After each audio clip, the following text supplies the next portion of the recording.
Welcome to the 8th Gear Podcast, New Year's edition, New Year's Day. Happy New Year to everybody. You just lost your hat, Joe. Happy New Year. We are in the mood. All right, well, current events. What the hell's going on? 2025. So let's kind of like recap what happened throughout the year. Oh my gosh. I feel like everybody's gonna be like worst year ever. You know, they were hoping in 2024 in December, like, okay, hopefully 2025 is gonna rock. It's gonna be the best year ever. Listen, nothing could be worse than like 2020, right? Well, of course, yeah. So, I mean, Fake pandemic. 2020. Oh my God. Let's not start there. Okay. 2025, better than 2024? Just overall. I mean, personally for me or for everybody. Yeah, let's start off with you. I mean, for me, I tend to like relate. I don't know if this is bad or good, but I tend to relate everything related to work. I work. Okay. That's what I do. I work. And Walker Creative, a lot of people need great marketing, and this was a good year. We had a good year. It was busier than heck. I don't think it was a good year for everybody. Okay, here's a question for you. Does someone's success really rely on, President Trump was inaugurated. We have a new presidency. Man, he completely does a 180, right? On a lot of policies. Does what a president, what the current administration, what they do you think that economically affects and changes the success of just business in general? Not at all. I'm asking 100% you no. Okay, this is the thing, right? Good. If there are idiots out there that watch the news, like that actually like at night watch the news, those freaking idiots that actually get all worked up and worried about, oh my God, what's going on? Tariffs. No, dude, look. Inflation. I don't watch the news. I literally I don't know what's happening. So you're not impacted. You're not impacted by anything. The big beautiful bill. I don't even know what it is. I'm sorry to say, I don't even know what is that talking about. I think it's about economics, but people that watch the news get so worked up and worried about shit that they can't even work properly. Okay, I agree with that. But see, here's what I'll say. Does it affect business? It depends if I allow it to affect business. So year in, year out, we're experiencing different things. To me, so I'm in the real estate business, right? We are building a massive real estate fund, continue to acquire real estate. Does the new presidency, does economics dictate the success of my business? No, but I do take a look at, let's say, the big beautiful bill. I do take a look at what some of the economic indicators are. And then I use them to my advantage, period. Like I think the year 2025 separated the amateur real estate investors with the professional real estate investors. Yeah. So like, I'll just use this stuff to my advantage, but I'm not going to allow it to affect and bring me down. If you're an investor, if you're in the markets and those kind of things, I think you need to pay attention to those details, to be smart and to be a professional at doing that. I don't do that. My investment is in my business and I do diversify a little bit. But I'm not good at it. And my wife is probably a better investor than me. So for me, if my focus on production and the production of my clients, and I'm riveted on that, and that works to my advantage. And are you totally immersed in your business, or are you actually, are you caught up with like current events? Terribly immersed in my business. Oh, see, man, it's like I'm both, but I do pay attention to what's going on in sports. I pay attention to what is important. I pay attention to that the 49ers destroyed the Colts the other night, and that I think it's going to be the 49ers. This is the important things. Let's talk about the important shit. Okay. We're done with the big, beautiful bill and all that shit. Okay. So, I think that we're looking at, it's going to be the Bears, the Rams, the Bills, the 49ers, and I don't know. Who are you watching? Who do you think are, let's see, we need to get people in the comments. We need to get some stuff going on in the comments. I want to know who's picking who to bet on. The only thing that I know is when it comes to the NFL, year in, year out, you have Bills Mafia. And I think the city of Buffalo and I think Western New York deserves to see the Buffalo Bills it's just a win such sad the state championship. Of affairs. Such I mean, a sad state of they're affairs. the most hardcore fans of you. I mean, you could even say of any sport. And Josh Allen is the most wholesome quarterback in the league. They're wasting his talent, man. I know. It's a sad situation. And I think it would be neat to see the Bills. But the 49ers, I mean, what Purdy and Kittle and Christian McCaffrey did, that group, no one cares about the 49ers. Get out of here, man. That team is so powerful when they're healthy. I mean, I think so many teams this year started out the season injured. I mean, so many injuries this year. I think across most NFL teams, injuries everywhere. Anyway, and the 49ers destroyed, but they're mostly back kicking butt. Okay, prediction on 2026. Who's winning the Super Bowl? Oh, God, who's going to the Super Bowl? Who's winning the Super Bowl? I think the Bears would be amazing. I mean, Caleb Williams is a total superstar. I mean, but it's like he had to pull it off to have that great game he did last week. But I think it could be I can't even know. I think the Bills have a high potential. The 49ers, they have high potential. I don't know. That's sort of. Let's move on to baseball. Okay, I'm not the biggest baseball fan, but I'm a. Did it get stolen from them, or did they just lose? You're talking about the Toronto Blue Jays, right? Let me tell you something, man. It's gonna be Toronto and LA again. And if LA three-peats, that's seriously gonna piss me off. Yeah. Well, they got. Don't you get tired? Look, for all the Dodger fans, right? Don't you want to organically build a team, or as a fan, do you care that you're just acquiring a championship? Because that's what it feels like. It's like the New York. It's like the Yankees. I think the Toronto Blue Jays. I think they got robbed. I mean, it was like this close, literally. Come on, man, this close to winning, right? Literally that close to winning. And you go from like almost last. They didn't. Were they not last in 2024? I think they were last or close to last. To all of a sudden going to the World Series, that's exciting as a fan. Yeah. Man, I don't want to see LA three-peat. I don't want to see a championship be bought. That's it. That's all I got to say about baseball, man. We're going to be talking about AI, productivity, business for 2026, and we're going to talk about the housing market. Joe, this housing market, there's a lot of talk. I don't know where it's coming from, and I'm not following it. Like I said, I don't watch the news, but building 10,000 new homes in America or something about a lot of construction, a lot of development. What do you see going on with housing in 2026? When you say, what do I see going on as far as, our price is going to go up or price is going to go down? Investments in our interest rates. I want to know personally, but we should share. I mean, we all know that Donald Trump really has an unbelievably strong affinity, right, for Jerome Powell. I'm kidding. So listen, I think that,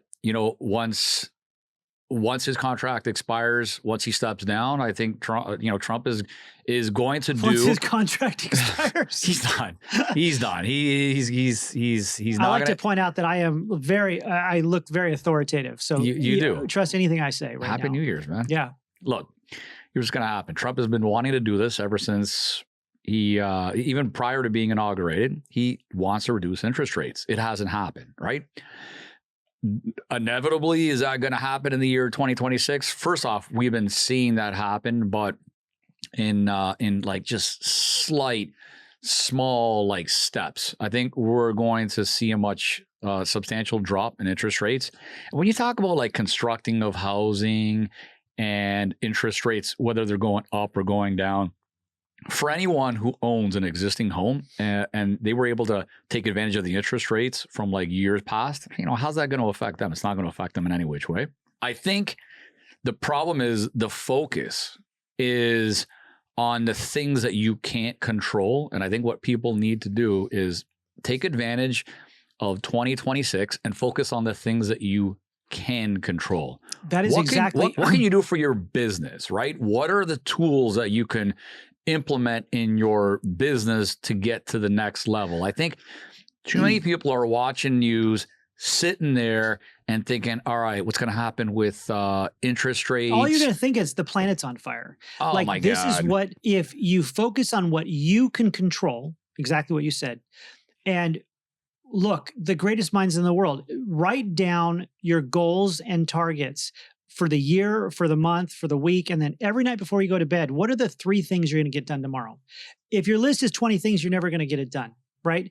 Focus on what you can get completed. Every night before you go to bed, what are the 3 things the next day you're going to finish?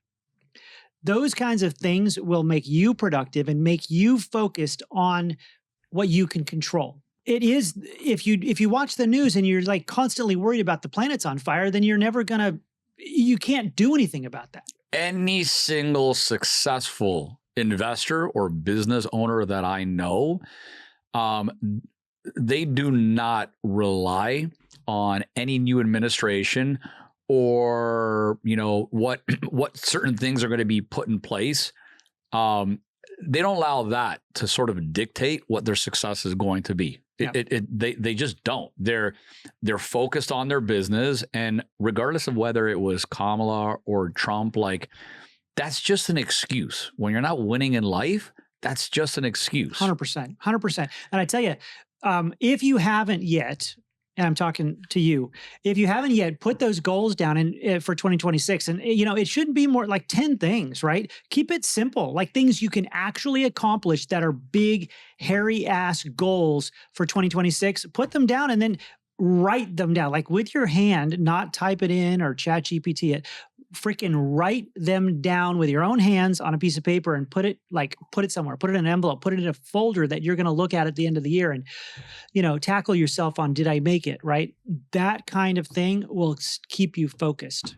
No, totally agree. And so interestingly enough, I had a conversation with an investor about a week ago. And the question that I was asked was, hey, should we do what, throughout, just federally, throughout the nation, should we consider the elimination of property taxes? That was a huge topic that was brought up in 2025. The governor of Florida, Ron DeSantis, threw out there, hey, we should eliminate property taxes. And talk about causing oh my gosh. Well, so now all of a sudden the question is, hey Joe, should we get rid of property taxes? And look, it's great. It's great conversation to have at the dinner table or when you're hanging out with friends. But ultimately, the point is whether that happens or not. Are you really sitting there relying on something like that happen to change your life? I mean, if you ask me what my opinion is, I'm all for it. There's a whole swath of people that $5,000 or whatever that might be on your property tax is going to affect your life. But truthfully, the money's going to come from somewhere. Look, I think that it's going to have a significant impact on home ownership in Florida. And when we talk about the elimination of property taxes, look, it's not going to affect the family that owns a $30 million home or $50 million home. Is it going to affect the family that owns a $400,000 house, a $300,000 house, a $500,000 house? Sure. At the end of the day, should you be sitting there, crossing your fingers and allowing that to dictate what the future is going to hold for you? No, come on, man. I tell you, if you get focused on what you can control and making your targets, you can make that money in a month. Yeah. Just make the money in a month and then then you don't even care. But the bottom line is, if that stuff happens, it's sort of like my philosophy in real estate investing. Invest for cash flow and income today. And if the appreciation or capital growth of the asset occurs in a year or 5 or 10 or whatever, that's just bonus. But you shouldn't be doing it because you're speculating on this is what tomorrow is going to look like. So the same thing with property taxes. Do I think it's a great idea? I think it's a phenomenal idea. Just like if you bought... I question that because the money has to come from somewhere. So what is our sales tax is going to increase? So luxury goods sales tax, what's the plan? Okay, listen. So the bottom line is when DeSantis is talking about the elimination of property taxes, he's gravitating towards those that claim their home as homestead, meaning it's your principal residence. It's the home you live in. He's not talking about eliminating property taxes on a second home, on an investment property. He's talking about your principal residence. And I'm all for that. Hey, that's great. Will that help stimulate the economy? Yeah, absolutely. I think it will. And when we're talking about that segment of the population, right? That the stats are, I think it's about like 30% of properties that would be exempt from any sort of like property tax. That's like 30%. 30% of the homes. So it's not as dramatic as you actually think. No, and the people that are against it either are not in home ownership or screaming and crying that the family that owns that $30 million home should not be exempt from any property tax. But the reality is, the percentage of that of people is really, we're talking about 30% of homestead, like of residential property that one claims as their principal residence. Like, that's, come on. Yeah. I mean, and you know what? We're already in a surplus. There's no reason why we can't do it. And at the end of the day, right, here's the thing, what people don't realize is, and I've always said this, you think you own your home. Try not paying your property taxes and then see what happens. You don't own anything. We're all on like borrowed time. The land our house is on is actually owned by somebody else. So try not paying your property taxes. And I think we have to sort of relate it to when you buy a vehicle, you pay property tax one time. You're not like paying it annually. If you buy a TV, whatever consumer product that you buy, you're paying for it one time and then it's yours. Well, why should it be any different when it comes to property taxes? And why? The question is, and I'd love to see it in the comment section, for those that are opposed to this, why? Why are you so opposed to the elimination of property taxes? Is it because you don't own a home and you're looking for some sort of advantage? Like, what's the reason why you'd be opposed to it? Because they're going to be hit somewhere else. They think they're going to get sales tax raised on themselves or something like that. Yeah. Anyway, let's see what happens in 2026. Yeah. Let's see if it gets on the ballot. Let's see if it gets passed. I'm an advocate for that. I like to see it happen all across the U.S. Hell, this is probably going to be a controversial statement, but I think we should eliminate income tax. Yeah, I know it sounds crazy, right? How are we going to fix the roads and how are we going to pay for welfare programs? How are you going to pay for the government? There's strategic things that can be done. The fact of the matter is, and here's how I'd like people to look at it. A lot of people think that billionaires should be paying more in tax, right? Or multimillionaires should be paying more in tax. And let me tell you, from an individual that's paid their fair share, how comfortable do you feel paying income tax, or, if you were to pay more in tax to a government that continues to print money? We continue to go in deficit. The debt ceiling continues to increase. Like, would you buy a stock in a company in which the stock continues to tank or that company is mismanaged? Let me tell you, for the people that are paying a hefty tax bill, that's kind of how they feel. Like, God darn, man, I got to keep paying more in income tax to a government that continues to put us in debt and doesn't know how to like manage money. I don't want to contribute to something like that. That is a bigger problem. I have no idea, but that's a huge problem. Well, I mean, that's kind of how we have to look at it. So for the people that are completely opposed to eliminating like property taxes or paying income taxes, my question is, all right, so, how do we handle mismanaged government? I mean, Doge, right? We got a little glimpse of how stupid and frivolous we are and where our tax dollars are going. Man, I don't care if you say it's irrelevant, $1 million going there and $3 million going there. Some of this shit is like just batshit crazy, man. Elon was just I don't know when it happened, but I saw some video where he got interviewed and he said, does he think it was wrong or right? And it was interesting. He stuttered and stopped and didn't know how to answer the question. He was like, so It's a whole big conversation. I don't know enough about it. Is he taking us to the moon, man?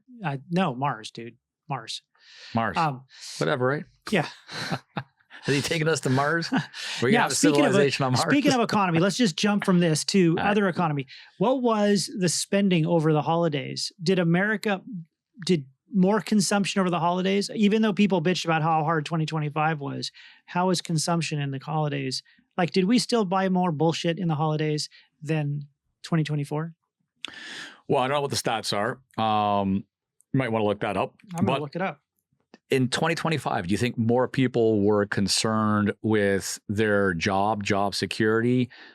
Is job replacement via AI, is that a real thing? It's a huge thing. If you are like in that lower third tier of like any kind of labor that can be replaced by a robot, like in manufacturing, there's certainly tons of labor jobs that require a human still for a while, until robots are that good. But there's a huge swath of workforce that can be replaced by AI. Okay, so do you think... But I'll say that it doesn't mean that everybody's getting their jobs replaced, because just like the internet, I mean, everybody can agree, like we have the internet today and it's like natural to us. It's just an extension of us. We use it all the time. Our kids use it. We use it. We're on it all day long. But when the internet started in 1997 or whatever that was, it was world changing and everybody was freaked out, right? Well, AI is that big or bigger. It is planet changing. It is going to change the way we approach so much. But did the internet take jobs away? Or did it become a platform to sort of enhance what everyone was already doing? Like it feels like AI is actually going to replace. Well, I mean, I don't know, but just think of things like Amazon, Costco, Best Buy, like all these stores online. Good point. Like there's unfortunately a lot more the small businesses. We've lost a lot of those that have been replaced by purchasing online. But those jobs, there's more jobs for those people, just different types of jobs, and they have to get re-educated, and old people go into retirement, and then youth have figured out new jobs to replace. Okay, so what jobs are the most at risk or are in danger to be replaced by AI in 2026? My intuition tells me that these are the people that are telemarketers that are going to be answering phones. How many times have you picked up a phone call? I mean, I no longer pick them up because my phone's telling me they're scams. But how many times have you picked up a phone and it's not a human? It's a female voice that's almost good enough, but you can tell right away that it's not a human, and you just hang up. Travel agents, those telemarketing rooms, they're not going to be needed anymore. No more boiler rooms? No more boiler rooms. But look, let's ask the AI. Geez, man, I could replace you. Literally. Well, here we go. I'm going to ask AI who's it's going to replace. Okay, here we go. You're using AI. That's just routine cognitive language-based roles. Okay, so what does that mean? Customer service representatives. Oh, God. They'll be replaced by chatbots and automated support. Interpreters, translators, writers, authors. I mean, you're going to always need editors. I can't believe that it's saying editors, right? But proofreaders, for sure. Sales reps, like initial outreach. Okay. Hold on. These are the telephone operators, ticket agents, travel clerks, data entry clerks, accountants and bookkeepers. I sort of have a hard time with that one. Are we more connected because of technology, or are we more exhausted because of technology? More exhausted because of technology. Man, I would technology agree. It makes things fantastic and exciting. And at Walker Creative, just to share my own experience, we are heavy going into AI. AI is going to really change the way we market businesses and we search for businesses. We all heard of now ChatGPT is the biggest brand in AI. We've used ChatGPT, a lot of us, but there's also, Google Gemini, Perplexity, Claude, Grok. If you have a Tesla, you've used Grok. All of these AI agents that will, converse with you virtually like a human. to help you find a restaurant, That's crazy, help you find man. a dentist near you, to help you find the best veterinarian that'll do dental on a dog, to help you find a pest control company that knows how to handle rats. Like these conversations will be carried on with your phone, with a chat agent, an AI agent that'll go and get that information and tell you exactly where to go, the phone number to call, what their hours are, show you their reviews. Does it become easier for small business, for people to develop their own business and get into the world of business, walking away from being an employee, and perhaps not having this like fear of taking a risk and chance, like more accessible tools? Well, for a small fee, no. This is what we're working on like crazy right now. By the end of 2026, the estimates are that just above 30% of people are going to be using an AI chat tool for all of their searches. Well, I'll tell Google's not going away. Google SEO and Google and the way we use Google isn't going away yet. We have still years of Google in that sense. But Google is also a very badass company. I mean, these guys are the elephant on the internet. So they are going to solve that problem as well. I can tell you, so from my perspective, as an investor, I think that AI is going to enhance the ability of any individual in the investment world. Because here's what I know that AI is projecting to do. It's actually already in place. But to completely take your financial situation and spit out and say, here's where you can save on tax.